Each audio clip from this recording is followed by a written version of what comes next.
What's going on, EoP sports fans? It's Wednesday night. It's 8:30. It's time for EoP. I'm Big Al. I'm Joe Sharon. I'm Freddie Burns. And we have a ton to talk about. The drama does not stop here in Philadelphia ever with our sports. I wish we could just make it easy on us one day. I just want something smooth to happen for Philadelphia sports fans. But we all know that won't happen. It just won't ever happen that way. But guys, we are here and we are brought to you by PhillySportsTrips.com, Sherry'sTickets.com, CherryInjuryLaw.com, and DolansBar.com. Thank all those great sponsors that make EoP. So let's just jump right into it. Sixers are going right now. We're there in the second right now, right? Yep. Yeah. Down. It's 40-42. Golden State Warriors are up. But there is a lot more than Sixers town. There's a very depleted team tonight. They have a laundry list of people out tonight on the injury list. But we all know with the trade deadline looming, that means guys who could be traded are not going to play in fear of getting hurt. But let's talk about why this trade deadline is even more annoying than ever. Is right here is with Joel Embiid going under the knife at the most. Like I don't think it could be more inopportune to make things more questionable than how it is happened right now. If this happened a month ago, we would know better. If this happened a month later, we wouldn't even be talking about it. But right now, the question is, Joe, I'll start with you. Mm-hmm. Do the Sixers need to make a move? Do they need to be quote unquote aggressive at this point, or do they need to just deal with what they have and unload and maybe get some picks or pieces for the future and worry about the future more than this playoff run in 2024? I think you kind of hit the nail right on the head with the timing miscue, because if this was a little before now, a little after now, we wouldn't even be discussing it. We would think Embiid's out for the season and there's no real need to go out there, spend assets, and bring in another quote unquote, all-star type of piece to move this team forward along. I think that they have to make a move. I think they're going to make a move. They're all out there saying Morey's working the phones. He's trying to be aggressive. Buddy Hield is a name that we're hearing. Of course, everyone's saying that they want to bring in a big. What annoys me the most about all of this is we have Mo Bamba, we have Marcus Morris, and we have Paul Reed. Why do we have all these bigs on our team if they can't, all split up the minutes that Embiid was out there playing and, contribute to the scoring for this team and put them in a winning situation? It's really annoying, everything that's going on. I think that they did the right thing getting the surgery. Embiid, I think, looked more of the long term than the short term, that he was already on the cusp of not being MVP eligible. This way, right now, if all works out, 4, 6, 8 weeks, whatever it is, he's back before the playoffs. Fingers crossed. Everyone has said, screw seeding, need everyone to be healthy for the playoffs. If this helps Embiid just be a little bit more healthy that we've seen in years past, moving into the playoffs to get over that hump of the second round, go out there, spend a little bit of the asset, get the needed piece that you need. But again, they should already have a backup big or bigs on this team that should be able to, help this team out with depth, really.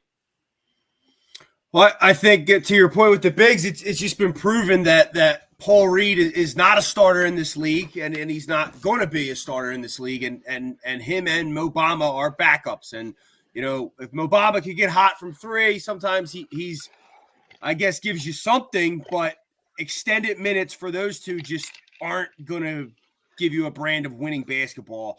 So that puts the Sixers in this conundrum where with Embiid out, they actually have to add a position that, if they want to contend, a position that they didn't plan on adding.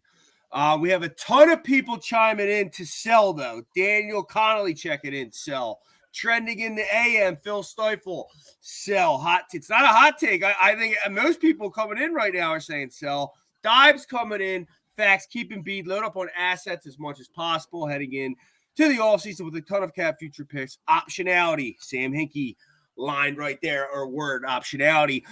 I think you could do both, though. I really think you could do both. I've been on this train since the offseason of keeping the same team together and keeping the cap space going into 2024-25. But it really, with the available options that are out there, you can still do that now. And so I don't think there's any harm in trying to make a move to contend. It says, Embiid, they're going to reevaluate him in 4 weeks. Shams Charania says 6 to 8 weeks. That 8-week number is getting you right to April there when the playoffs start. I think April 15th. You'll have a play-in week, which we potentially could be in that play-in week. So don't forget that.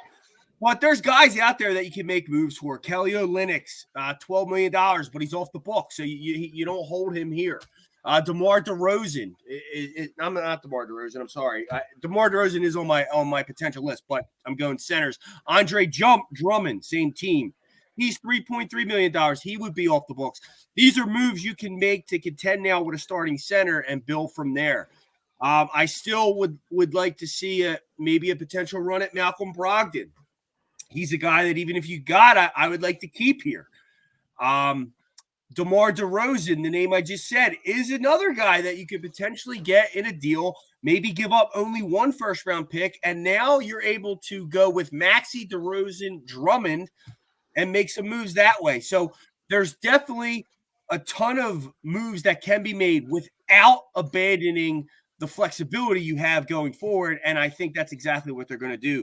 Bringing up a guy right here, Al, you're bringing up Buddy Hield. I feel like he's been destined to be a Sixer. We've been trading for Buddy Hield for so long to be here, and maybe they are aggressive. There's other reports that they're not aggressively going after Hield.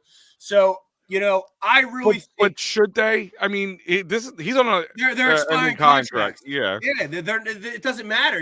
You're trading Buddy Hield for Robert Covington and Korkmaz and someone else. Yeah. It's not like you're trading Buddy Hield and giving up anything of value. If it does require to give up people of value, that's a different story. But I don't think that's the case. So most likely of any value, it's going to be picks. And no, you could have a chance to get him in the offseason if you want to re-sign and keep him anyway. Is it the smart move to go after a Buddy Hield? It's kind of how we could almost had Buddy Hield before with Halliburton, because the whole Ben Simmons possibility if they were going to trade with them before they went to Indiana for the Ben Simmons trade, and then we ended up getting James Harden instead, where we could have probably got James Harden in the offseason. So, it's almost kind of like the same thing coming down the line. Like, is it smart to trade for him now and have to give up possibly a pick? Because if you read from this graphic that Joe posted up here on our social media, EoPSportsAll.com and all our Facebook, Twitter, and all that stuff, Instagram, you see this here. Nothing that we're giving them is of interest to them, unless I'm guessing it's picks. Like, I can't see that anybody that you just mentioned, Korkmaz isn't moving a needle for us. I'm sure it's not moving a needle for Indiana. So, is it prudent to give up a pick just for a guy you could probably sign in the offseason? Well, you'll have the money to do so. I mean, it depends on the trade because they may not require a ton of picks if they're trying to get them off their pick. Like, they're going to get something for this person. If the Bulls go to next year thinking they're going to blow this thing up, they want to get something for Drummond and or DeRozan or whoever they move on from. So I don't, depending on what the market is. If it's 3 first-round picks, then yeah, hell no. But if you're giving up 1 first-round pick or 2 twos, like, it doesn't really matter. Well, the twos I can deal with. And then you also have the potential to re-sign this person potentially. If it's Kelly Olynyk, let's say you go get Kelly Olynyk, he can actually play alongside a power forward with Embiid going forward. So that's a guy. I know the Jazz have gotten better, so they may not want to trade him. I just think there's options out there that you can make the trade and still have, the optionality to do things in the future. Dives just brought him up, another guy from well, it depends what Bogdanovich we're going for, but I'm assuming he means from Detroit. But he's 2.3 on the cap next year. So and you can easily. He's $20 million this year, but 2.3 next year. So that's an easy guy you keep on the roster for $2.3 million. You're basically swapping out Korkmaz, who's $5 million on your cap, for a guy that'll only be $2 million. So you're saving $3 million, and you're getting a potential shooter that can rebound from there. Daniel Connolly checking in. Harden, boo. Harden is actually playing great ball right now for the Clippers. The ball he was playing before the All-Star break with us, but it is what it is. He didn't want to be here. And I don't know if it would have worked out. What's good, fellas? It's been a long time. What's up, Fuge? How are you? What's up, Fuge? Fuji. Daniel Berry checking in. Yo, I love Daniel Berry sports highlights. It always like a yo or a hey. But hey, thank you for listening. Please, everyone listening, please hit that subscribe and like button. Share this out. We appreciate the support. All the shows on the Edge of Philly Sports Network.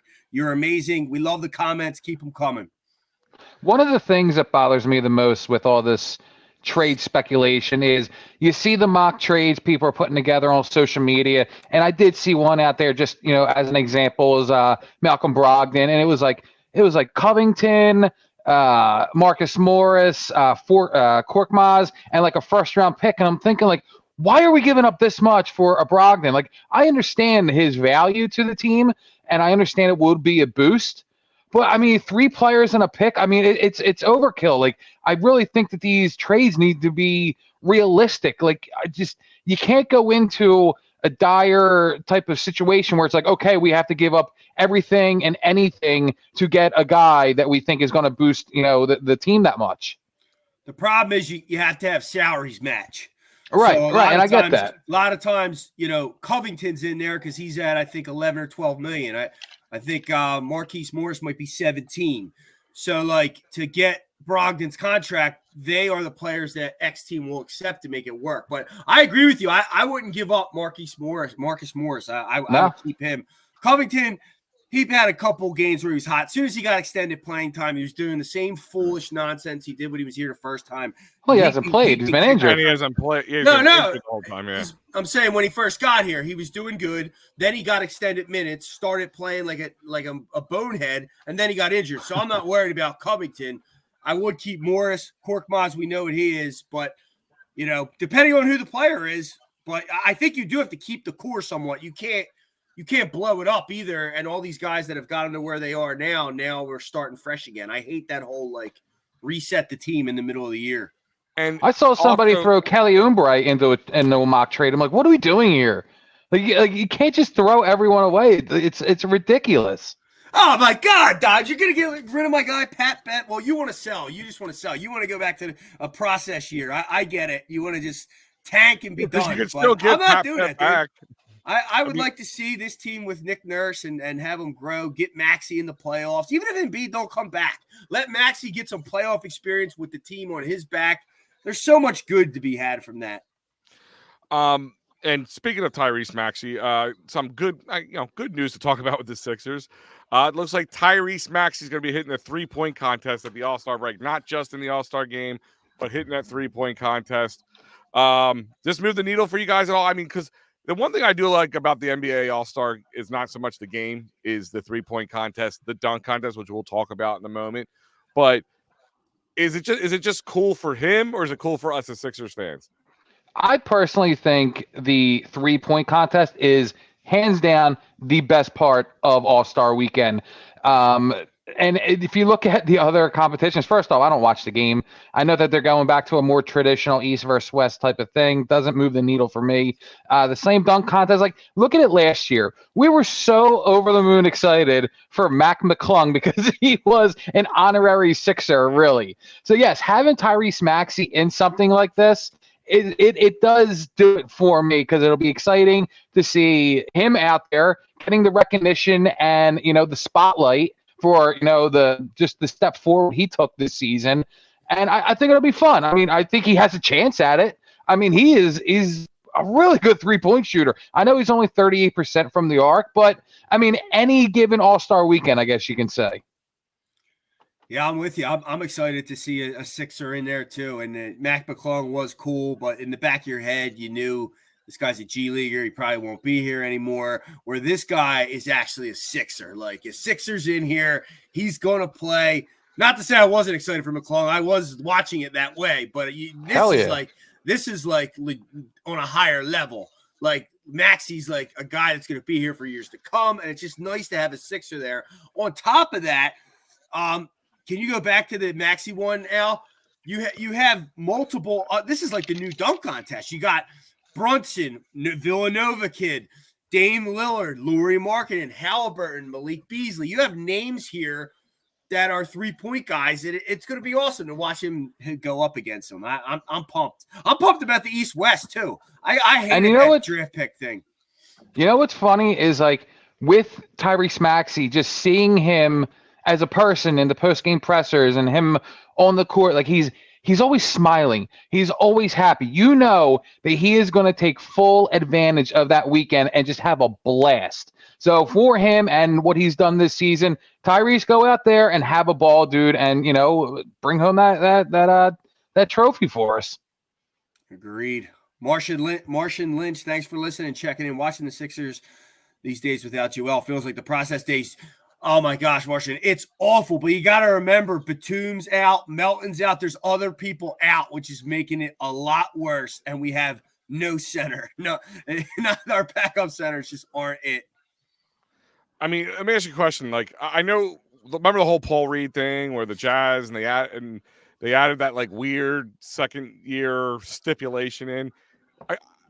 Do I sound jaded? But I'm over Paul Reed. Like, I'm just kind of like, if they moved on from him, I wouldn't shed a tear. They should have never. Thank you for your service. They should have never re-signed him.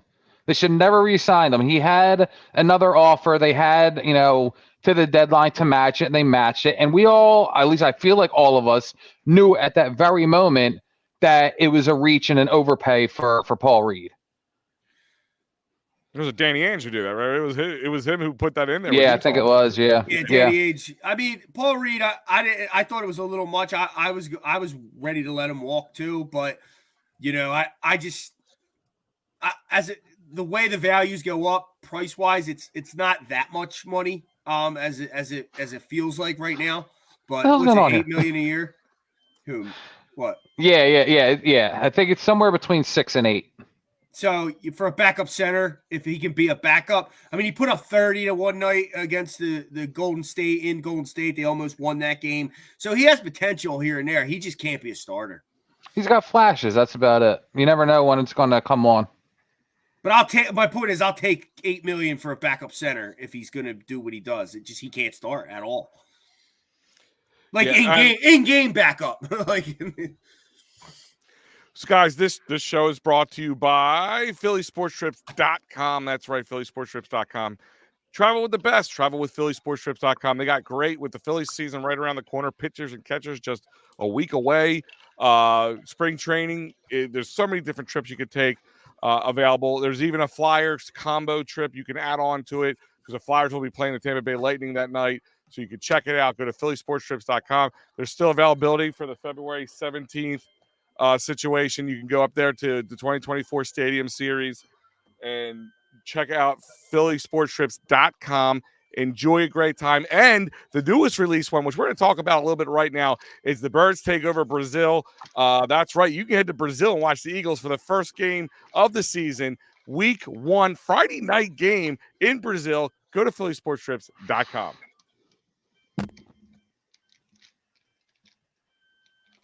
Sorry, guys. Somebody decided to set an alarm here. No problem. I don't like children. I'm just going to tell you right now, I don't like my kids. Kids causing havoc. Well, how do you feel about the Brazil trip, Joe? I think it's a little odd. I think not so much that it is, I know that they've been trying to get into South America and stuff like that. I think it's weird that it is the Eagles' opening game, and I think it's weird that it's on a Friday. I don't know why we can't just stick with opening night being Thursday and then right on to Sunday. I don't really get it. I think it stinks that it is a home game for the Eagles, and it leaves a question mark out there of what game are they going to take away from Lincoln Financial Field, and you have to hope it's not one of the bigger division games. I think it has like a weird feel to it, but on the other side of it, it's almost like another mini bye because instead of playing Thursday and then playing the following Sunday, it's just, you're playing the next day. You're playing Friday and not playing to the following Sunday. So, I mean, who knows for the Eagles who kind of get off to a slower start, even though they scratch out some wins, in the first few weeks of the season. I think it could be good for them to have the extra time in between week 1 and week 2. It has a weird feel, football on a Friday. But then again, when it comes to the day of it and it's Friday night and I'm out with my boys or watching with the kids and the wife, having some beers, enjoying the start of the weekend, I'm going to be happy about it. So I'm really back and forth on it. I'm going to ask you guys this question. If you had the ability to head down with phillysportstrips.com and check it out, I mean, would that be a cool trip for you to make? Would that I haven't read the greatest things about going there and what you need. Like, you need a visa, you need a passport, you need an ID. Even though all three of those things are really an ID, you need separate things. You need certain amount of money in your bank account. There's a laundry list of things you need just to be able to go down there. So I don't even know. I mean, I'm sure it's a great trip. Don't get me wrong. Me personally, I don't know if I want to, have to do all of that. You're gonna sound like an old man, dude. Hell yeah! I know. I don't want to leave. I don't want to leave my area. I'm too used to it. I'd be in bed if we weren't on right now. No, I'd be there in a heartbeat. In an hour, I would be. But, I'd be there in a heartbeat. Yeah. Yeah, heartbeat definitely. My only thing with it is that it's on a Friday and it's my first football week, and you gotta once again. You took all last year. Eagles had a record Monday night football games, and I had to watch Monday and Sunday night games, and now it's a Friday night. I just want my damn Sunday 1 o'clock, 4 o'clock football. That's what I want as an Eagles fan. So wherever the trip is, hell yeah, I'm in for a trip with Philly Short Trips, especially Brazil. That'd be a good experience to see something. But why do they got to take my opening day away now? It's on a Friday, and I'm with you, Joe. I'll get excited Friday night. It'll be cool. I'll take Friday night. Maybe this is a future plan to get rid of Thursday night football and have Friday night football, because I hate Thursday night football. But I hate the fact that it's Friday night opening week of the season. They're tampering with too much. I bet if they could health-wise – and when this is flag football in 2030, 2032, they'll play every night. It'll be like the NBA. I bet they'll try to do that down the road. They've already made flag football an Olympic sport. That Pro Bowl was awful. I probably won't watch football anymore at that point, but I feel like they are, though, Joe. They're trying to do it every night. What do we got now? Thursday, Friday, Saturday, Sunday, and Monday. They already have the Friday after Thanksgiving now too. So they have Black Friday. You got Thursday, Friday, and then Sunday. Forgot all about that. I'm waiting for the Saturday, so they make it up 4 days straight of football on between Thanksgiving Thursday and that Sunday. I'm waiting for that to happen. So I will say this. I was actually talking to somebody about this this past weekend. They were asking me about when and if the NFL will eventually go to 18 weeks, which inevitably they have to do. They can't leave it at an odd number because you need even amount of away and home games. So maybe with these international games and games starting to be played on Friday, maybe that's a way that they get the extra week or week 18 introduced to where you don't have to have 2 bye weeks, but every team will play on a Thursday or Friday and then have those extra days kind of like a mini bye. Yeah, they really care about the players, man, don't they? Yeah. Yeah. They're so full of it. Obviously, the Players Association's letting it go through, so it's not like everybody's getting their wheels greased on this one. Let's be honest for it. Everybody who needs to make out makes out on it. But let's talk about it. Now I sound like the old man. Just give me my football. Yeah. Just give me that 1 p.m. after church Sunday football. Get off my lawn. So we all know who their away opponents are. Of course, we have 3 divisional games. You have the Falcons, Panthers, Browns, Steelers, Packers, and Jags. We don't know who their opponents are because the Eagles will be the home team for this. So it's one of their away team opponents. It's going to be Joe. Looking at that, using some deduction, figuring things out. If you had to pick one, who do you think is the likeliest opponent on that line right there? There's 2 that really stand out to me. Okay. And it is the Falcons and it is the Steelers. I don't think it'll be the Jaguars because they I think it's like once a year they play over in London anyway, so they're not going to make them do. And the owner owns Wembley Stadium, so right. let's throw that in there. It's not going to be the Cowboys because I don't think the league in their right mind will take a home Dallas game away from the link. I think, you know what? I just don't think it's going to be division. I think it's not going to be the Panthers because the NFL does not want the Panthers being in the prime time of game 2 overall in the season. So I think it could be, I think I'm leaning to, but then again, the Keystone, showdown between the Steelers and the Eagles. It's an Eagles home game. Right. These are the away opponents? Well, no, there's an opponents that I guess they put that in. That's what they have it as classified as the away opponents, right? Well, I can tell you that these are the games that are home. Okay. So I think it's just labeled wrong. I'm going. You know what? I'm putting my money on the Falcons. Okay. So Joe, I agree with the assumption that the Jags are England. They're not going to play. I mean, they might at one point play another place, but most likely they're going to. They usually don't. They play 2 England games now. Didn't they play 2 this year? If I remember, I think they might have. And Marshawn Lynch is on the Jags train.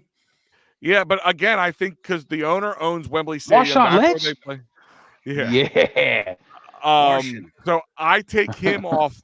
It's definitely. I don't see it being a divisional game, and if it is, at most best it would be Washington. I do not see Jeff Lurie saying I'm allowing a Cowboys game, out of Lincoln Financial Stadium. Maybe the Giants, but I highly doubt that. I don't think the Panthers, because the Panthers are just a bad team, and they're not going to want to put on a bad team out there. They're going to want a better show. If it's an AFC team, I'm leaning towards the Steelers. But I'm ultimately leaning towards the Packers. Team that went to the playoffs. The Eagles need a bounce back one. I think it's going to be Eagles-Packers in That's a good call. Jordan Love versus Jalen Hurts. That's a good one, Al. Freddie? I don't think – I think it comes down to the Falcons or the Panthers. I don't think – the Browns are a good team, and Jeffrey Lurie wants the home field advantage there. I don't think you can have the Battle of Pennsylvania in Brazil with the Steelers. Green Bay, it's kind of rude to take the Packers away from these fans. We don't get to see Green Bay often at home at the link. Pulling that away. For a while. I mean, if you go back like 5 or 6 years, we were playing Green Bay like at home like a lot. I remember on the road. I went to the I guess we were playing Green Bay. You went, yeah. And then Hurts the other time was another time. What was the one where they Hurts' first game was against the Packers at Lambeau, but it was on the road. But I think it comes down to the Falcons or the Panthers, and I'm going to actually go Panthers with young Bryce Young, new coaching staff, and then the Eagles. I feel like have avoided this whole, being the team to go on the road or whatever or overseas. I mean, we only have one game, and that was against England, right? Jags. Way back, 2016-ish, I think. So, or maybe it was the year after we went. So maybe 19. Anyhow, I'm going to go. They're going to give the Eagles. No, it was the year after because the opponent is part of the deal, and that's why we'll get the Panthers. Eagles-Panthers is my pick. Let me ask you this. I got 2 things here. Number one, what advantage do they get for being considered the home team? And number 2, is there a time difference? Well, I don't think it's yeah, there's a time difference. Okay. I think they're like whatever the West Coast would be, or maybe even a little 1 hour after that. I have to look it up. But the only advantage is because they have an extra home game this year. They would have, because last year we had an extra away game. This year we have the extra home game. So you're technically not losing. That's probably why they gave it to the Eagles. So that's why the other thing is I really wanted to look at, but I hadn't had time before the show. I wanted to see how many away games these teams had. I was going to look at if I'm narrowing this down, like if I'm doing this mathematically, I'm taking Dallas and the Giants off right away. I highly doubt it's going to be NFC East matchup. If it's going to be, it's going to be Washington. The next thing I'm going to look at is, are these other teams set this to travel. The Jags are the only ones I can think of that most likely are going to be traveling next year. So traveling to Brazil would be a big jump for them, and having to do that and go to England all in the same year. But with that being said, the next thing I would look at mathematically is there any, all these guys have extra away games. What if these teams have extra away games? That will help you narrow it down further. I was going to do it. I was going to do like this whole thing. Maybe I'll do a video breakdown of it after the show and then we'll post it tomorrow. But like, just kind of narrow that down and use the mathematical equation to figure out like, this is your top 2 or 3 teams. And like I said, I still got, if Green Bay has an extra away game this year, I honestly, I just have this real thought that it's going to be them.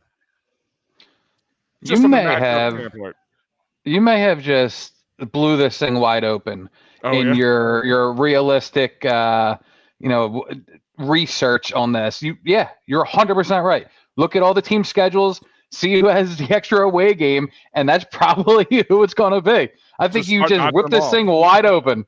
Well, the Panthers have 8 away games, so they have extra home. Okay, so the Panthers are off.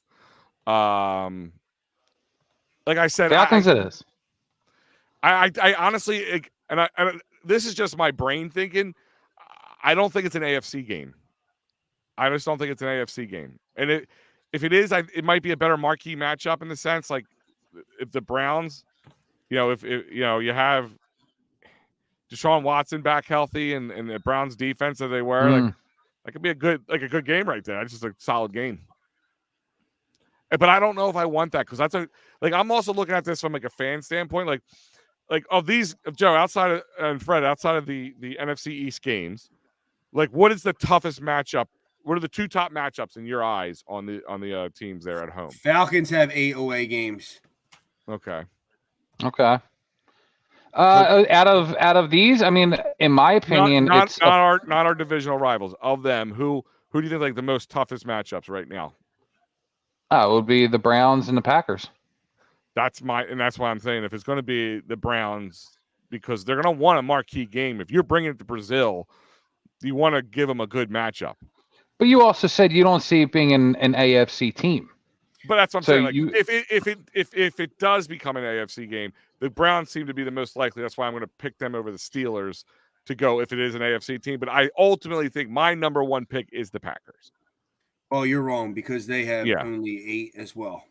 Well, that theory could be wrong too, unless they all have that. They might have thought of that ahead of time. We can't give it away too easily if the one or two. The Browns do have the extra away game. Okay, so there we go. But I don't know if I want that in Brazil because that's where I feel like we need that home field advantage. And listen, our teams, our fans travel well. What about Martian's pick? Let's check the Jaguars. We can't leave him hanging. He chimed in with his pick. Let's see. Didn't you say they already had 8? I thought it was the first one. I didn't check the Jags. No, I didn't do the Jags. Okay. I did the Panthers.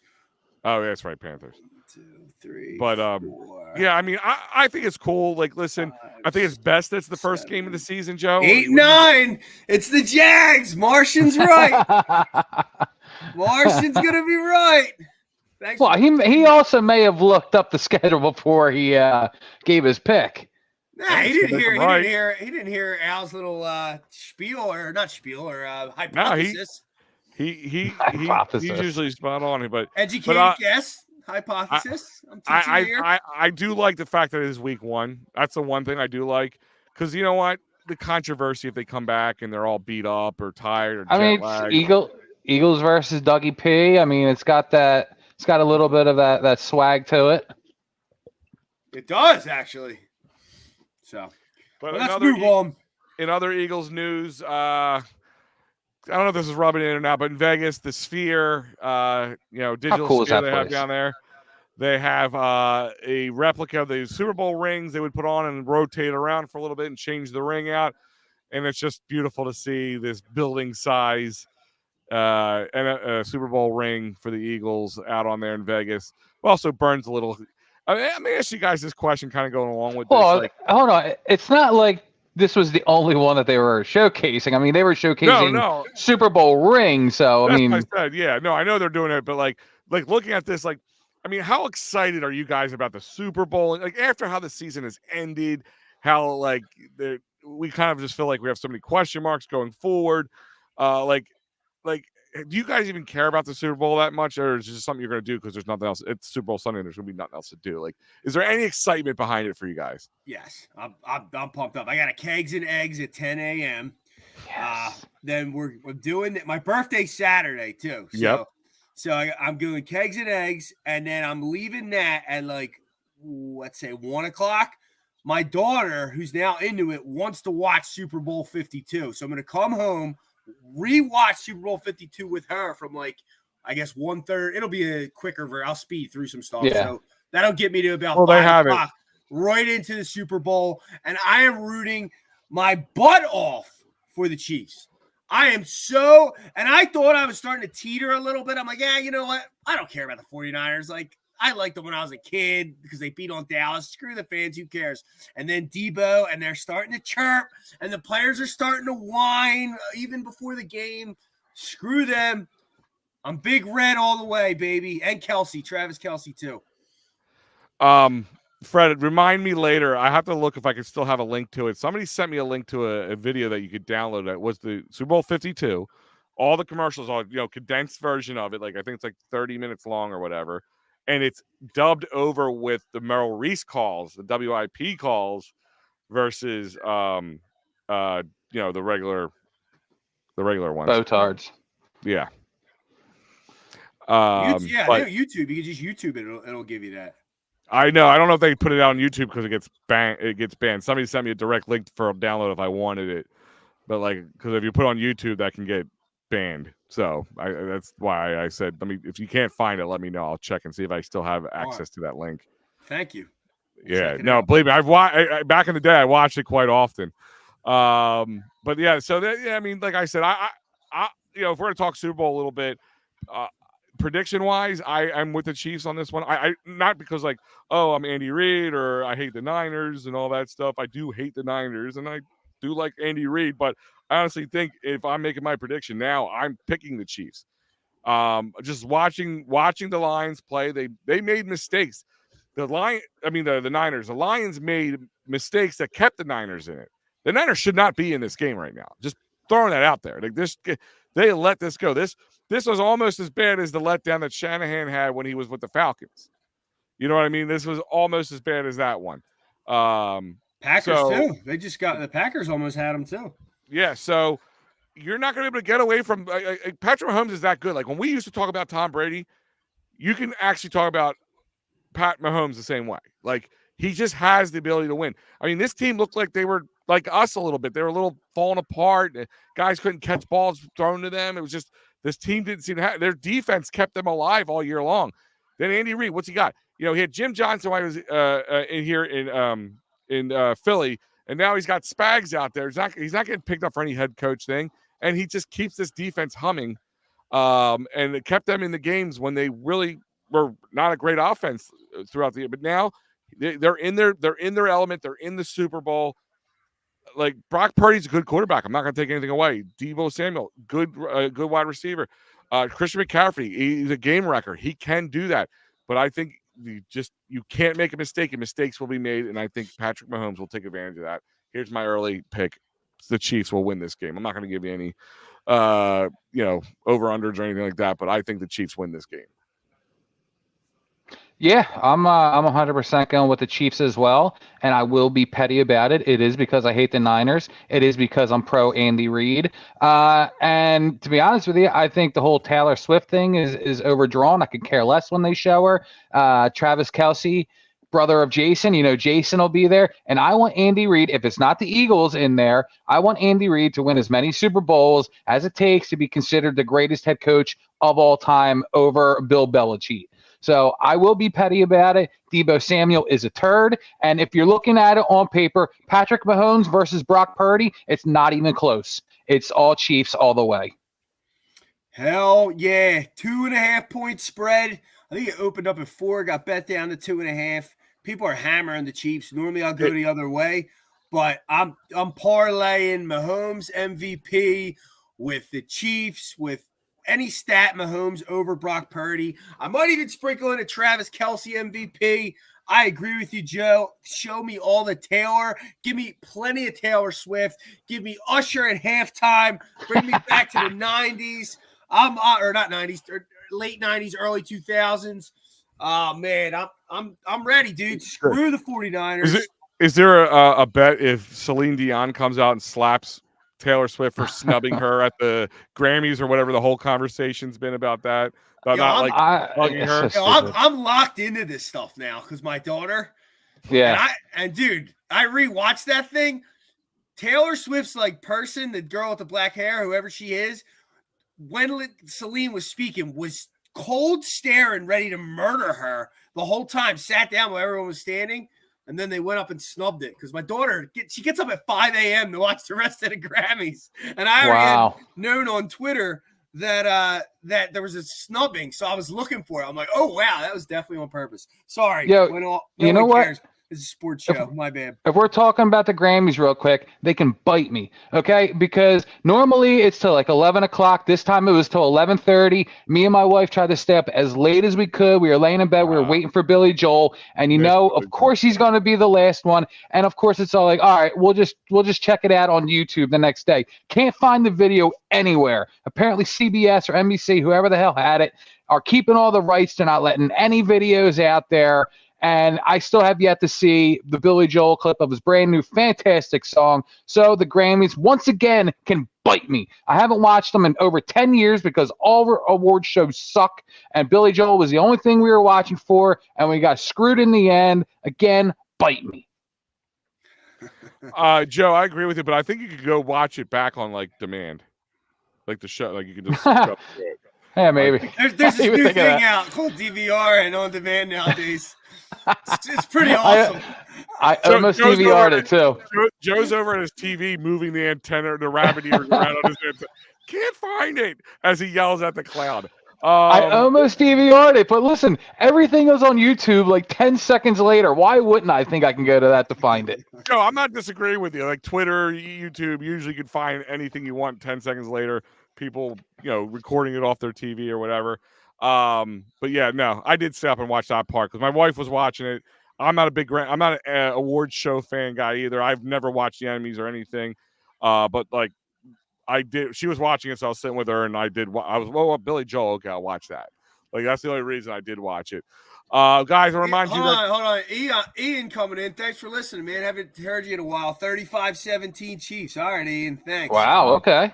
That's a blowout right there. I honestly expect this to be a really good game. Like from an X and O standpoint, depending on how many mistakes are made, this could be a really good old fashioned. Like just if you're looking at just football for football. Could be a really good game. Just two really good teams going up against each other. But guys, I remind you that, going to the games, going to theaters, concerts, doesn't matter. The best place to go to get your tickets is sherrystickets.com. That's right. Family owned and operated since 1946. sherrystickets.com. No hidden fees. Great prices. And guess what? Save yourself an additional 10% off by using a great promo code we use all the time here, EoP10. That's right. The promo code EoP10 will save you an additional 10% off of those great prices. And you don't have to worry about hidden fees to take 10% off of. That's right. EoP10 will save you 10% off at sherrystickets.com. Again, go to sherrystickets.com, EoP10.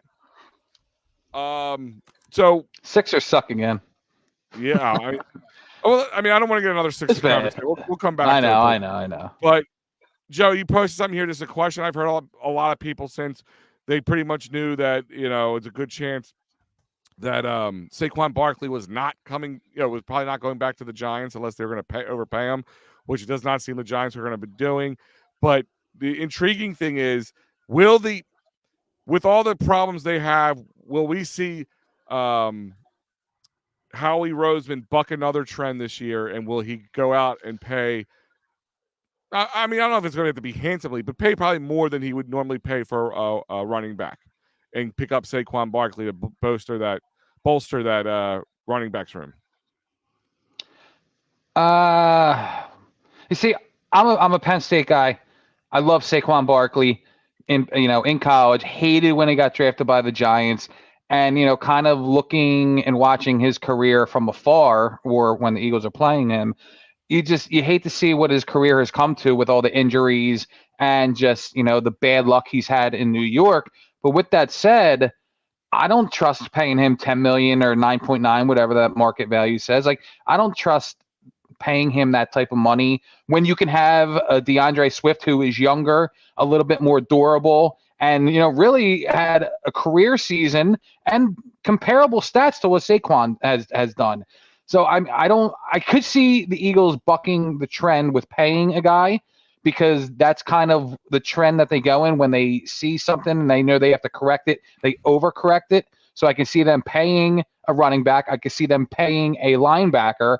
But when it just comes to these two, I love Saquon, but I'm going with DeAndre Swift. I really enjoyed watching him last season. And he's a home guy. Fred? Yeah.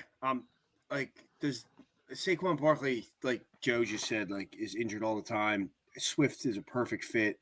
They're going to have a new offensive coordinator that might actually, throw the ball to him out of the backfield. A novel concept to possibly do.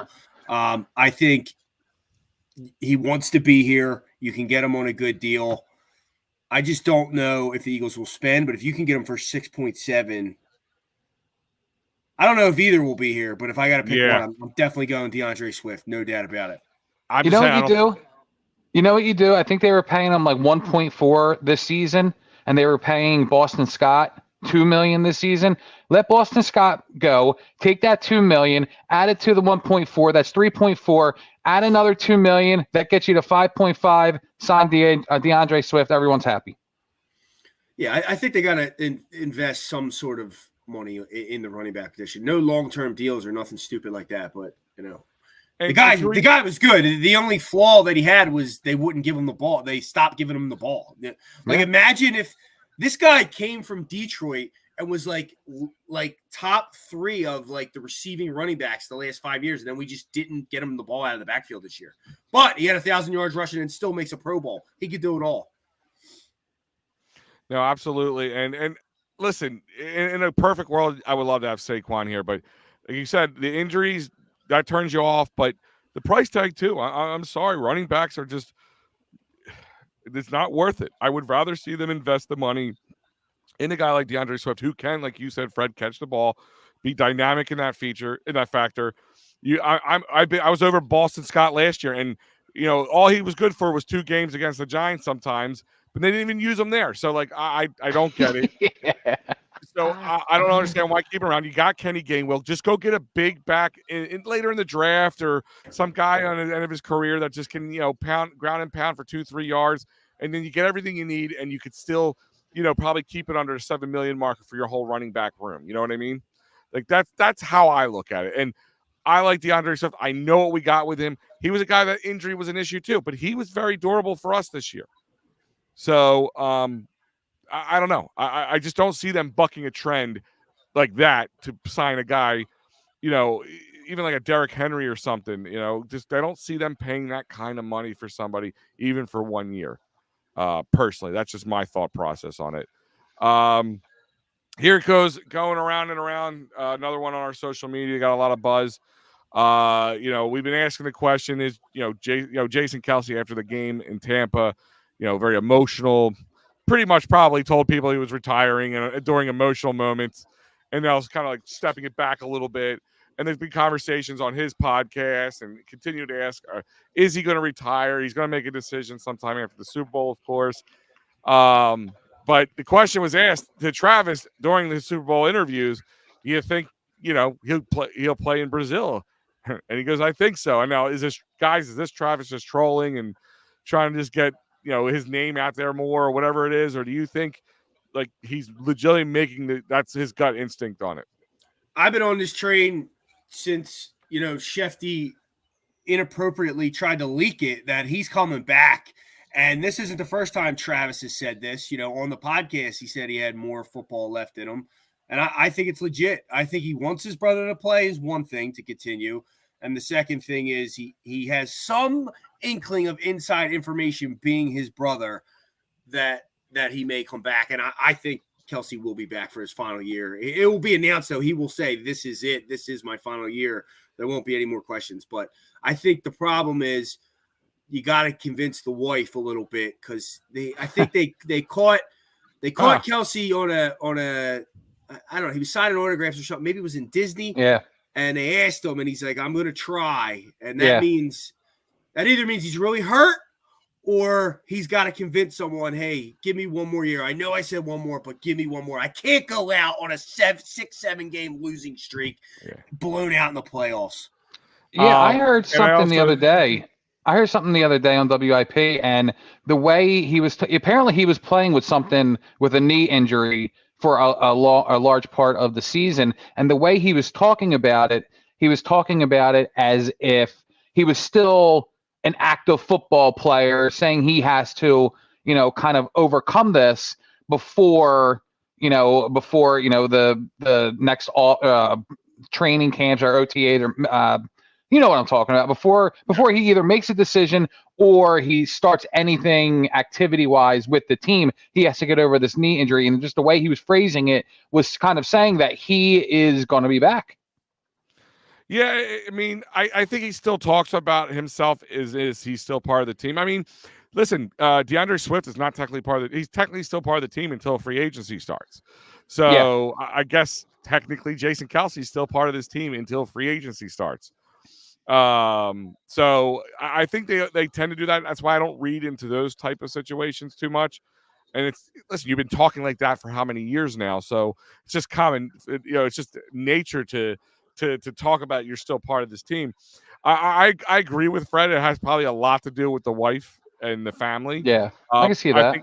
I think secondarily how he feels plays a factor. And I think he could play through pain. Obviously, he's been an Iron Man for such a long time.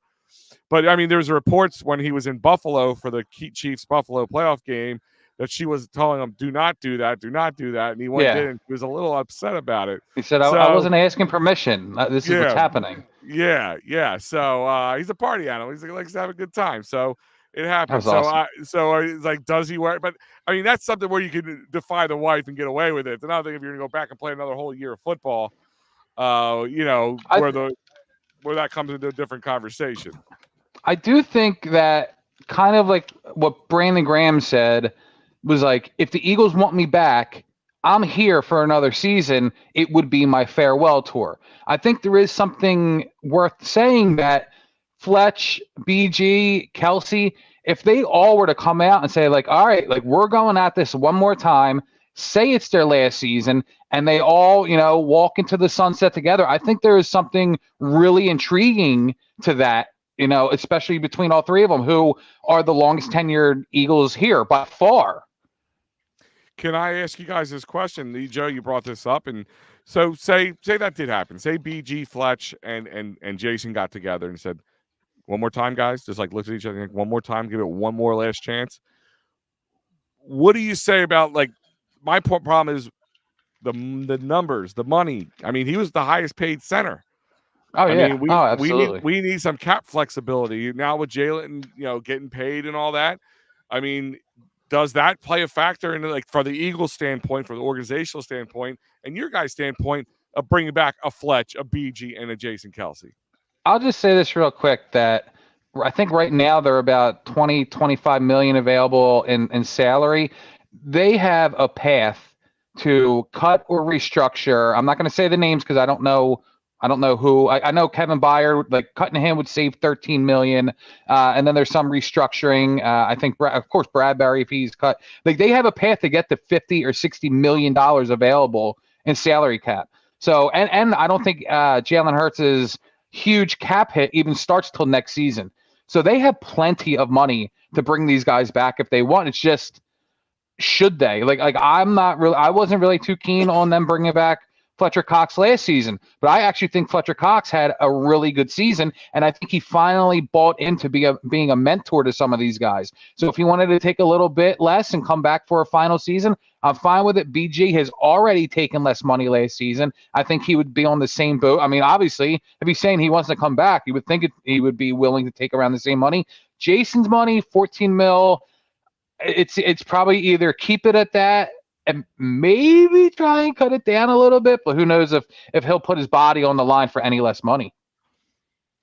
I mean, if you really want it, then you'll cut that $14 million down, and I think you could be paid via signing bonus instead to not hit the cap. Incentives, maybe the Eagles work it out that way, but yeah, I would think if they were trying to come back to win a Super Bowl. But then again, wouldn't Kelsey have just done that last year? Took a cheaper deal, but maybe he was undecided on what actually being done last year. So he thought, I think technically he still has another year. I think it might be a ghost year, dummy year, whatever you want to call it. But I think technically he does have another year with a number to it that goes into act if he says he's coming back. I could be wrong. Something I heard through the grapevine, and to be honest with you, I didn't look it up. It's just a 1 year. So it was a 1 year, $14.2 million contract, included $10 million signing bonus, $14 million guaranteed. Are you sure about that, Al? Oh, I'm reading this. This is Sports Track. Then it says in 2024, Kelsey will earn a base salary of 1.5 while earning a cap hit of 10 million. Yeah. Yeah. So that's what I mean. It's a dummy year or something. And there's a $16 million cap hit in 2025, but they can void those years if you void. Yeah, and it's a dead cap value of $27 million, according to Sports Track. Whew.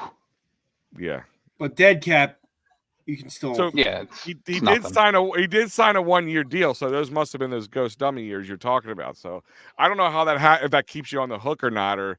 I guess if you retire, I didn't realize that. But it's less. It's $4 million less than it was last year. $10 million cap hit.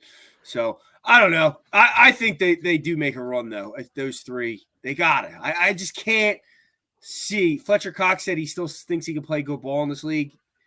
He played well last year, like you said. Brandon Graham. They just. I can't see them ending their Eagles tenure this way. Yeah. It would be tough, and especially as long as they're able to accept the lesser roles, like the BG accepting the Chris Long role, which he pretty much had. I think he did. Like he did. Yeah. Fletcher Cox, Jason Kelsey wouldn't. I mean, he'd be the read down offensive center. I mean, that's how that works out. But it'd be interesting to play out. But guys, because we're running a little time here, and I want to keep things moving forward. I want to definitely touch on some. I just feel warm. I always like to say that. I feel warm. A little baseball here, because we're a week away from pitchers and catchers, and Valentine's Day too, apparently. But yeah, pitchers and catchers are right around the corner. And speaking of buying your significant other, maybe something for Valentine's Day. Maybe you get a nice little spring training hat from. I know, like, my wife would actually enjoy this because my wife, I love her to death because she could care less about flowers. If I buy her expensive jewelry, she gets upset because I bought expensive jewelry for her because she already has a bunch. And she could care less about the whole normal Valentine's Day thing. So she would like one of these. But Joe, I mean, these are the new spring training hats, which are not really that new looking, just a little different style, but for the most part, what they've looked like over the years. But the difference is they always use these hats also for batting practice, which we'll get in a moment. They're using a different hat now. And your thoughts on the Phillies batting practice hats, the blue now with the Fanatic face on the front. Take my money now. Yeah. I mean, I look at that hat and it's an instant buy for my son. I mean, he'll love it. My daughter would probably love it. Hell, I love it. Who doesn't love the Fanatic? I mean, it's just it looks awesome to me. Agreed. My employees at my other job, they gave me a gift card for the Fanatic or whatever website or Phillies website store. So I know what I'm buying. I'm buying both of those hats. That's happening. I will have these hats. I love how the Phillies, like, they'll keep their mascots on there because sometimes, like, you see these hats, you think kids' hats. Especially when you have the Fanatic on there. But I honestly think Bryce Harper. It's genius marketing. Yeah, but I think that was with Bryce Harper wearing the Fanatic shoes and socks and the glove and all, and the arm, whatever, brace, whatever the heck that thing is. I think it's genius marketing, and I love it. I will be purchasing this. But let's get into the real Phillies minutia here. Let's talk about it. The Phillies making everybody's been kind of upset because they called it a quiet off season. I mean, people forget they did sign Aaron Nola to a lot of money, even though he's not a new shiny toy. They did spend some money. They're currently, according to Dombrowski this week, they're really focusing on Wheeler. But according to other reports, the Phillies are out there are being aggressive in other players that are bigger names. But they made some smaller moves here. Michael Rucker from the Cubs exchanged for cash consideration. I know it's a hard thing to say. Cash consideration. And Bilotti gets knocked down off the 40-man roster. Move the needle for you guys at all? It shows me that they're trying. I mean, it just seems like they're once again trying to find a diamond in the rough. I mean, something like a Jeff Hoffman from last season. Could it pay out? Yeah, absolutely. I mean, I think you could always have, enough good to above average bullpen depth. I think that they need another starting piece. But, I mean, hey, you see that they're at least doing something. And, I mean, it could turn out to benefit them. I mean, we're all talking about trading or signing, and they've done both in the past 2 days. So there's something. It's funny. The guy Rucker that they got is the reason he became available is because Hector Neris signed with the Cubs. So he got DFA'd. But, from what I was looking up at him, I mean, like you said, they're trying to find a diamond in the rough. He's 30 years old. He throws 6 different pitches. That's always good. That's good. How well he throws those pitches. Get him in with our pitching coach. See how it goes. Yeah, I think he had like a 4.36 ERA. I forget what the whip was. 1.35 whip in 95 innings. So he turns 30 in April.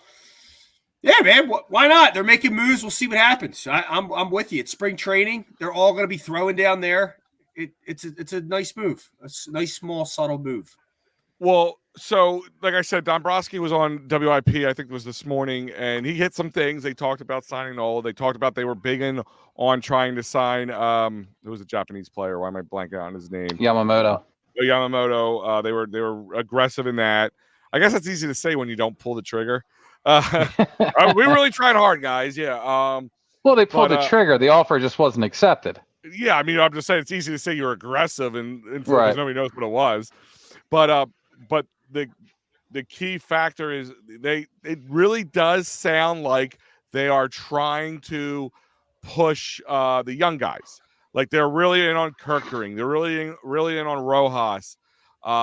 So is that do you worry about that they're too high on the young guys and they're putting too much stock into them, or do you have to have that balance?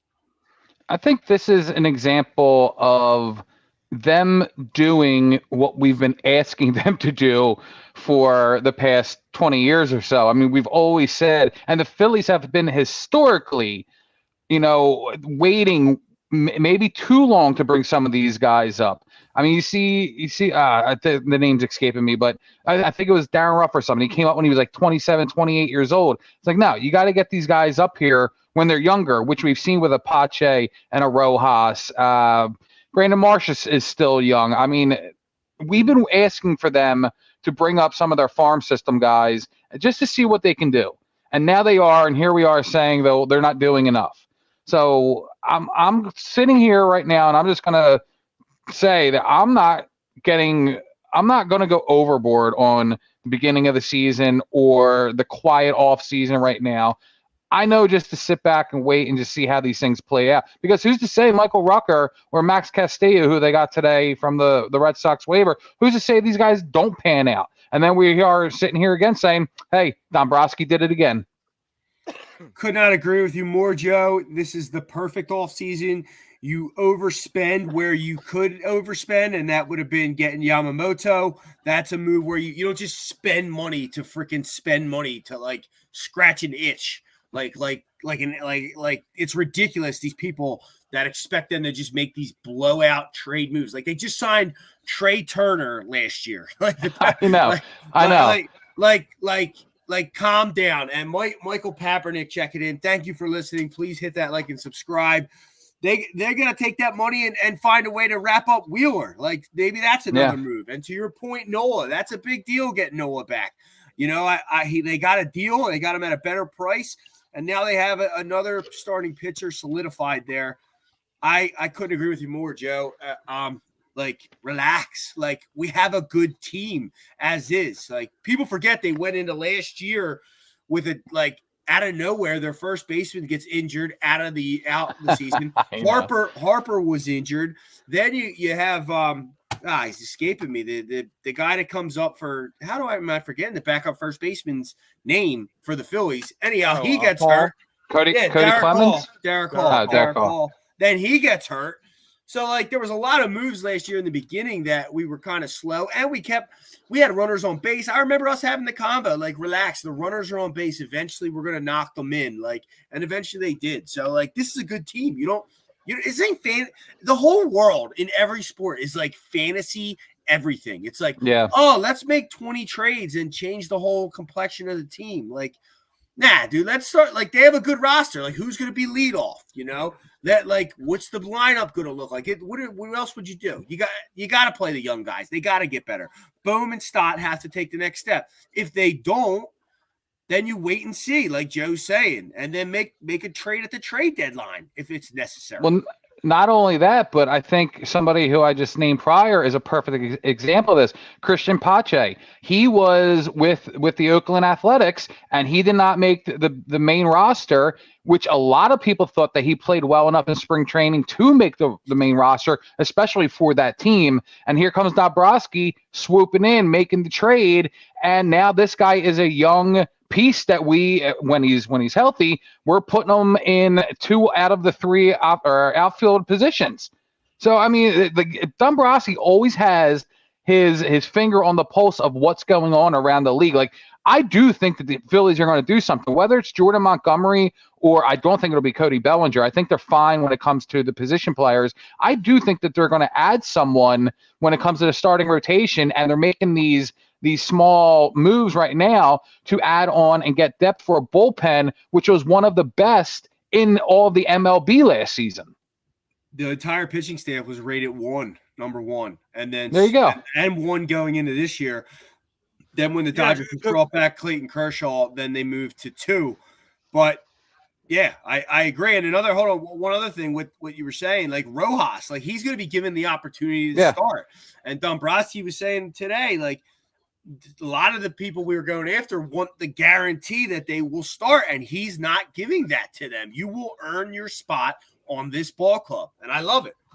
I love that too. Yeah, and I listen, I've been on Team Rojas since last year. I know a lot of people kind of soured on him with his offense just disappearing in the playoffs. He better know how to bunt, though. He better know how to freaking bunt. I think they've been working on that. I think that was one thing that they definitely. I mean, listen, I always, like, me and Joe were talking about this a few shows ago. I mean, we forget this guy came in, played 2.5 months of baseball. And of those 2.5 months, he only played like every 5 days for the first half a month.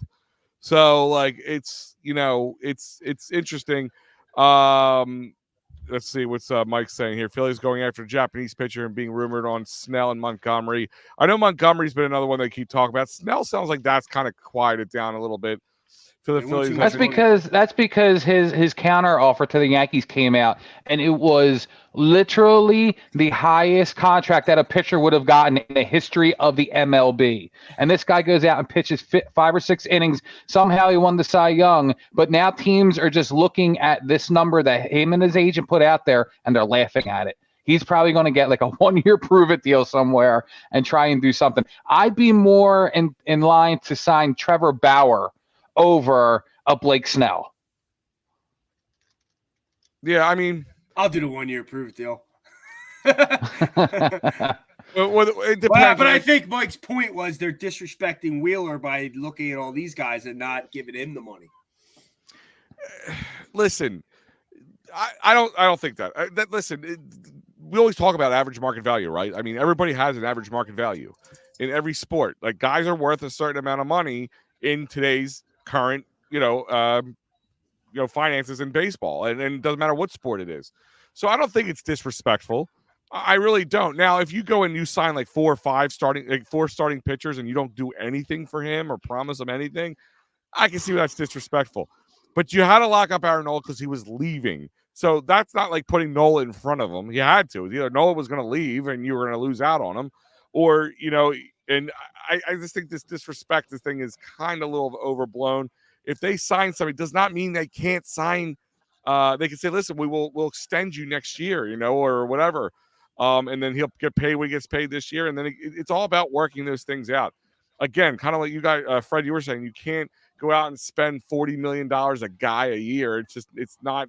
And then the same people are mad that we're not doing it. We'll be mad in 2 years when this team isn't winning with the biggest, salary in all of baseball. So you can't win. You can't win if you're losing, I always say. So you know what's wild? You know what's wild is I didn't even know that you can do extensions with baseball contracts. I thought you had to play it out, and then you go into arbitration and all that, and you try and work out a deal before arbitration, stuff like that. I didn't even know whether it is for Wheeler right now, a year before he's a free agent, or for Bryce Harper, who reportedly rumored wants an extension when he has 8 years left on his contract. I did not know that you can have a baseball contract extension. Yeah, I mean, I think in any contract you can extend it. I don't think there's anywhere you can't. You can always adjust. I mean, I don't think it's like football where you can do like an extension and like shorten the number of the years. That way you're like spreading it out more type thing. But I think you can extend a contract. I think in any sport you can do it. I mean, obviously, if that's what they're talking about, you can do it. I don't think I've ever even heard of a quote unquote extension. I don't know. Maybe my head's in the sand. Who knows? I could be wrong too. I mean, I think with contracts, almost anything can be extended. Yeah, your mic volume just changed. Mine did? No, Al's. Oh. Now he's going all together. But yeah, I always thought you could too. But yeah, I either. You ready now? Yeah, sorry. I might have to fix this. I might have to change this wire out. I think the wire's getting loose. It's happened twice now. Sorry about that. Best time to do it's during a live show. You know what I mean? Yeah, absolutely. Right. My son's setting off alarms in the middle of my show. I mean, I'm gonna go beat him later. This is gonna be great. This is great. But yeah, I mean, Dombrowski, like I said, Dombrowski was he was pretty candid about the Harper extension. He's like, yeah, everybody wants more money.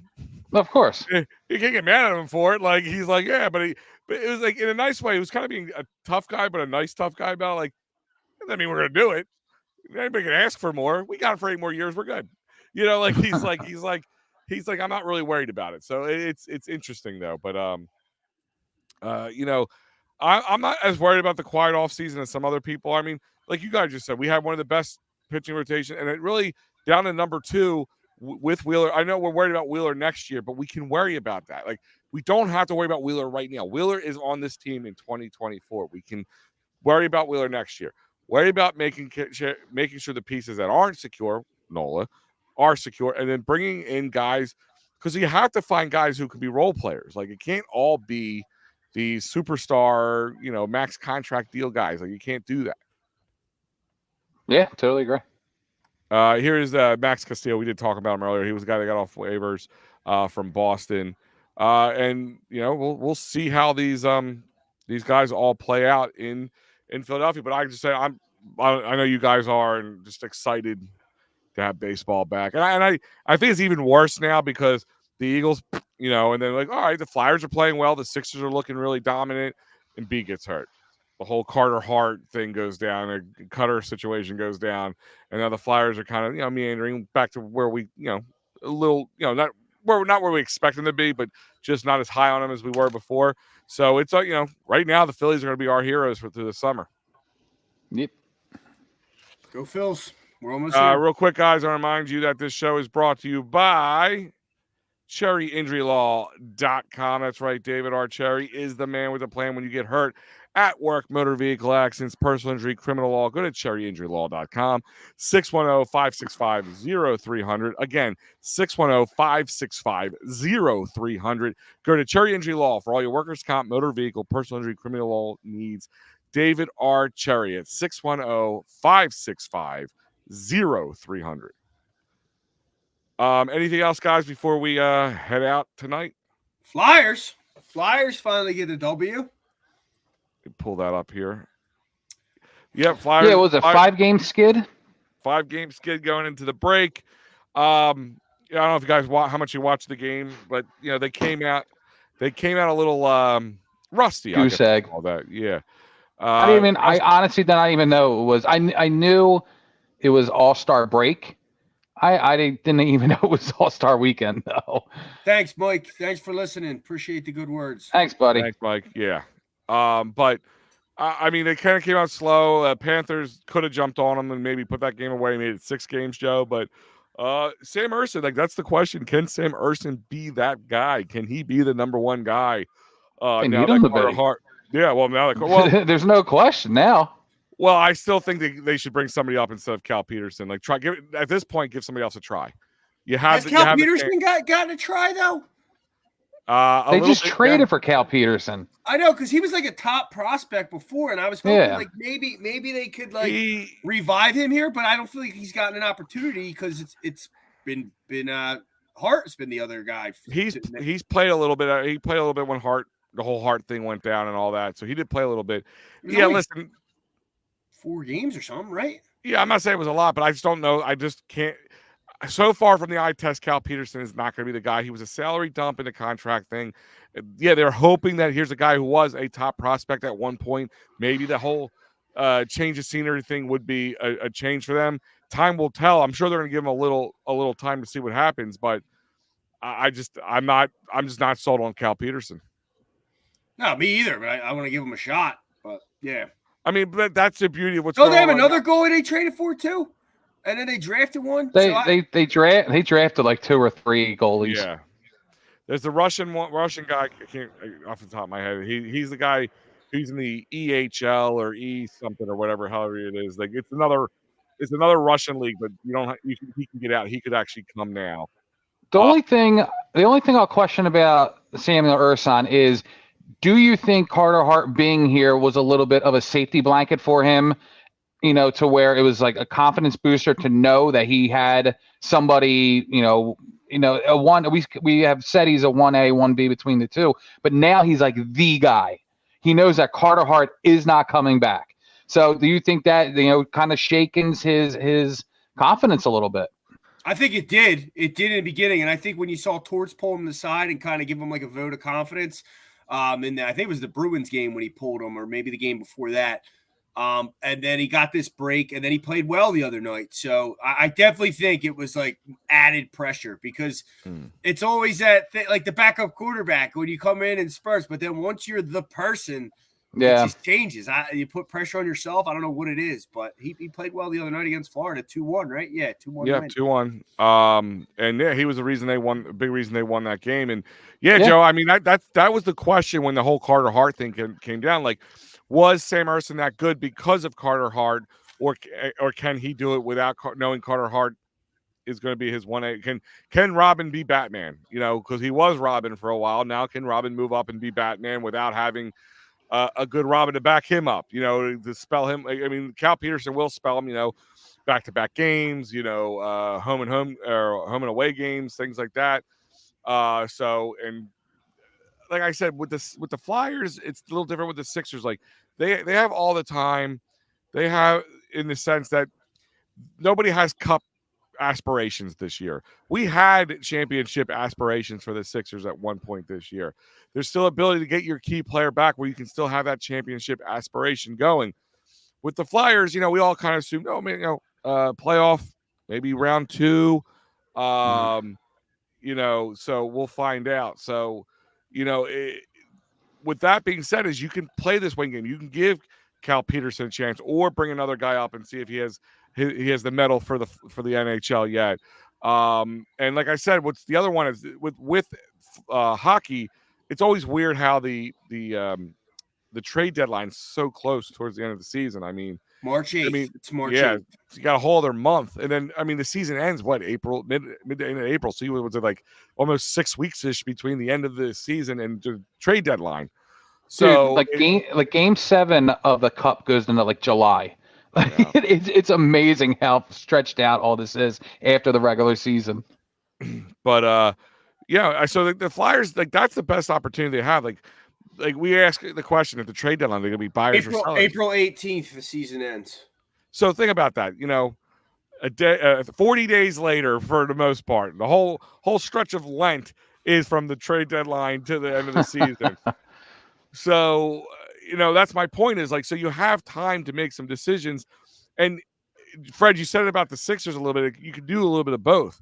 The Flyers don't have to be sellers or buyers. They could be both. Whatever's going to make the team better in the future is the question. And that's how I look at the Flyers moving forward. Like, if you have guys now that you can get like a king's ransom for, and you don't think they're going to be part of your future in the next coming years, go get it. But also, if you have if you're going to bring somebody in and trade you're going to trade assets away, that guy better be part of the future, not just some old vet's going to be another couple of years. You think it's going to help you make a cup run this year? Yeah, I think the 5-game losing streak kind of opened my eyes up to the fact, and you can do both. I think they'll still compete. They're not going to tank, but I think they will be sellers at the deadline. There's going to be veterans they can move on from. Scott Lawton comes to mind, a center, the top two centers. I'm not a big hockey guy. For Monahan, I think is the one name, and Lindholm, they're off the market, which makes him a hot commodity here. Great penalty kill guy, and you could get some good assets for him. We just signed Paling to an extension. Morgan Frost has been rumored in trade rumors, but he's a young guy. I don't see them doing that. I see them moving on from Lawton, bringing Morgan Frost on. So keeping Morgan Frost here. So the Flyers are hot and cold with Frost because Frost is kind of hot and cold. There's times that he looks like he's the guy that we thought he was, and there's times that he kind of disappears, and that's what kind of makes Frost. If you during the trade deadline, if you have Frost, cooking, and you get a good offer from somebody, they're probably gonna take it. I don't think Frost is untouchable. I don't think many people in the organization is untouchable, but I wouldn't be surprised in the offseason, not so much the trade deadline, if they do go get some superstar and bring him in. And I mean, once they find out what the Mitchkov situation is too, that might play a little bit because the whole Cutter situation changed a little bit because Cutter probably would have been on this team next year. And whatever, Yeah, maybe. So my point is like they have all the time in the world. That's why them picking up a Mitchkov, anybody who picked him up wanted him to play now. They knew that wasn't happening. It was at least 3 years, but closer to 4 or 5 year range. So that it's time is on their side. And the quote from Torts recently is really what hit me, and I just pulled it up. I don't want to speak out of turn with Danny, but if it's a situation where it's a really good asset that comes back, it's going to happen. We cannot lose sight of what we're doing here. If it's the proper asset that's coming back and we're going to lose one of the players that are a big part of this in the building, this right now, and where we are this season, there will be no hesitation. So that just tells me they could even win 10 games, and they're probably going to trade whoever. Yeah. So that's my thing is like they're being realistic. That's the beauty of it. It's nice. It's a little refreshing, right? I mean, they're not seeing like, oh, well, this team's a lot better than we expected them to be already. Yeah, like they're listen. This Flyers team is definitely ahead of where we expect them to be right now. Not this far ahead, but ahead of where we expected them to be. And some places, some GMs, some organizations will be like, let's go. This is our opportunity right now. Let's just go. Let's bring all these people in. But they are still missing some key players. And they've said it like superstars, like game changers. Like they don't have a game changer right now. Hell, the Blues did it a few years ago, traded all their players and went on and won the cup. It started here in that bar. So in South Philly, that song, whatever it was, but Gloria. Yep. Yeah, that's it. That's it. Other than that, guys, we are going to wrap it up here. Guys, check out all our social media: Facebook, Twitter, Instagram, TikTok, YouTube. A lot of different videos, shorts, full-length videos, shows, post games. EoPsports.com has it all there for you in one small tight package. I'll be back tomorrow night with the Flyers post game. I'll be joining Matty B doing the Flyers post game. And we have a lot to cover. So, guys, check out. You will have the Sixers post game coming up right behind us here because they lost their third straight homestand. just looking like a completely different team without Joel Embiid on that court, which you expect, but not this different. So it's time for guys to start stepping up, and we have to find out who that's going to be in the future. So check out that post-game show.